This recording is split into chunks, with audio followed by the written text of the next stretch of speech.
ফাঁকি মারা, যত সব বেশি কাজ করে ফাঁকি মারা লেবার। কাজ করবে আবার ফাঁকিও মারবে, লজ্জা করে না? বলছি কি আমরা ফাঁকি মারি না, ফাঁকি তো মারেন আপনি। ফাঁকি মারা সুপারভাইজার কথাকার একটা। এই কি বললি তুই? তুই আমার মুখের সামনে দাঁড়িয়ে এই ঘোর সত্যি কথাটা বলতে পারলি?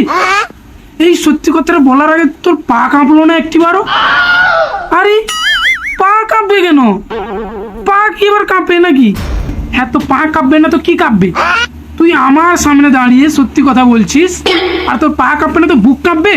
হ্যাঁ, তো আপনি কাজ না করে সারাদিন ফাঁকি মারবেন, তো আপনাকে ফাঁকি মারা সুপারভাইজারই তো বলবো। আর কি বলবো?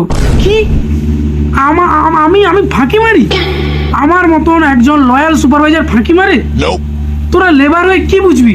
একজন সুপারভাইজার দিন সারা কঠিন কাজগুলো এড়িয়ে সহজ সহজ কাজগুলো করে। কত টেনশন জানিস ওদের মাথায়? হ্যাঁ, দিন সারা মোবাইল ঘেঁটেও টাইম পাস হয় না। 2-3টে মেয়ে আছে, ওদের সাথে কথা বলার জন্য এক্সট্রা টাইম বের করতে হয় ফাঁকি মেরে। তোরা বুঝবি ওইগুলো? আরো কত রকমের কঠিন কাজগুলো এড়িয়ে হালকা কাজগুলো করে দিন সারা ফাঁকি মেরে ম্যানেজারের কাছে গিয়ে ভুলভাল হিসেব দিয়ে বকা খাওয়া কি চারটিখানি কথা? তোরা বুঝিস এইগুলো? হ্যাঁ, তো আপনি ভুলভাল হিসাব দেবেন কেন? পড়াশোনা কি জানেন না নাকি? দেখলি তো, এই জন্যই তোরা সারা জীবন লেবার হয়ে থেকে গেলি। আমি জেনে শুনে ভুল করি শুধুমাত্র তোদের কথা ভেবে। কেন? কেন মানে?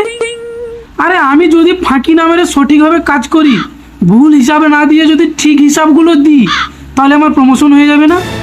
আর প্রমোশন হয়ে গেলে আমাকে তোদের ছেড়ে চলে যেতে হবে। আর আমি কি তোদের ছেড়ে থাকতে পারি বল? হ্যাঁ, তোরা তো বুঝবি না, সব জেলাস লেবার। ঠিক।